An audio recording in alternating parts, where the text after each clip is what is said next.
So hello everyone. So this expression or result আমার কি হবে আমি এনে যদি কম আমি 8 বলে কম কি this is not an 8 okay so আমি এতিয়া গম পাও formula b o d m a s এইটো রুল ইউজ কৰিব লাগিব okay bracket open divide multiplication addition and subtraction okay প্ৰথমে আমি গম পাম যে under root 64 ত আমাৰ কি হ'ব এইটো under root 64 আমি 8 বুলি গম পাম তাৰ পিছত আমাৰ কি হ'ব ডিভাইড তাৰ পিছত হাফ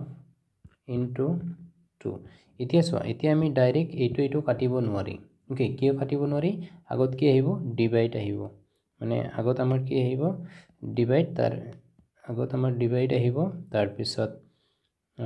মাল্টিপ্লিকেশন আহিব তাৰ পিছত এডিশন আহিব তাৰ পিছত সাবট্ৰেকশন আহিব ওকে সো আমি কি কৰিব নোৱাৰি আগতে আমি ডিভাইডটো কৰিব নোৱাৰি আগতে আমাৰ কি কৰিব লাগিব এইটো কৰিব লাগিব সো এইটো কৰাৰ কাৰণে আমি কি কৰিম